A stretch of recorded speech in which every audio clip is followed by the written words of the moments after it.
back then, but the friendship had gone horribly wrong. She'd trusted him with her heart, and he'd broken it. Then, as now, Rafferty was definitely not a candidate for sainthood. If there was an antidote to fairy tales, he was it.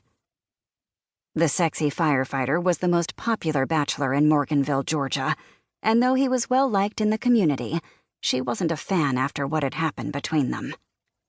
He had a devilish glint in his dark brown eyes, and his blue t-shirt stretched over abs that were so hard, so warm, as his latest fling had crooned loudly one table over from Harper's at Tony's Tavern last Friday night. He had the same dark blonde hair as his brothers and sister. Every summer, it lightened from the time he spent in the sun at the lake, or on his frequent trips to surf at Tybee Island. She'd gone there with him and his family, in the before days, before their friendship had ended, before she'd cried for weeks. He was thought-stallingly handsome, and he had that attitude, that confident male one that said, "I'm sexy and you know it." His mouth tipped into a slight smile. Her body's response was, "Well, hello." Harper hated her reaction to him. She couldn't afford to like what she saw, ever. Love and having a family, that was important to her. Forever was what she was looking for, and the exact opposite of everything Rafferty wanted from life. He'd said as much when he'd dismissed their friendship like it had meant nothing to him. His gaze swept over her. "You look frustrated." She wasn't surprised he thought he could read her, even after all their time cold-shouldering each other. Rafferty was Morganville's expert on women. God knew he'd dated enough of them. And oh, the stories circulating on the gossip chain about his exploits. She hadn't believed them at first, but then she'd learned the hard way that where there's smoke, there's fire. "I am frustrated," she said, keeping her tone polite, because that's just how things were done in Morganville, Georgia. She could bless his heart with the best of them. "I just lost my prince." Oh, the irony, she thought, looking at him. His smile widened. "Don't worry, Cinderella. We all know how the fairy tale ends." For a second, the ghost of their past friendship hovered, but Harper didn't let it in. No thanks. She wasn't living with that kind of hurt again. Though his family and hers always had and still said they were inevitable, she could assure them they were not.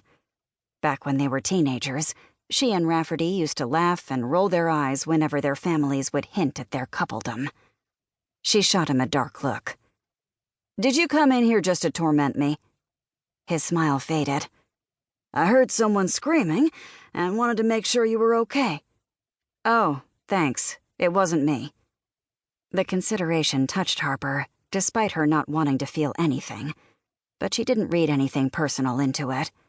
Acting heroic was part of Rafferty's DNA. He came from a long family history of firefighters. He was 6 feet of hat-tipping, saying ma'am, chivalrous male. Every time they saw him, her friends stared, oohed, awed, and swore that he was a great guy. And maybe she'd once believed that, but not now. Everything had changed that last night in the before, when she'd thought, what the heck? Just kiss him, and see if they were meant to be together, as their families kept saying. So she'd stood on her tiptoes, aiming her lips for his.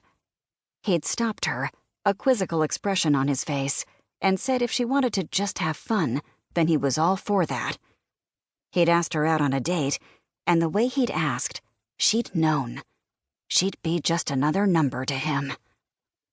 It wasn't like she was in love with him, and she'd said as much. Then had explained she thought she meant more to him than someone to just have fun with. He'd backed away like she was something contaminated, told her she was serious girlfriend material and that he didn't have serious relationships. No woman would ever matter that much to him, he'd said.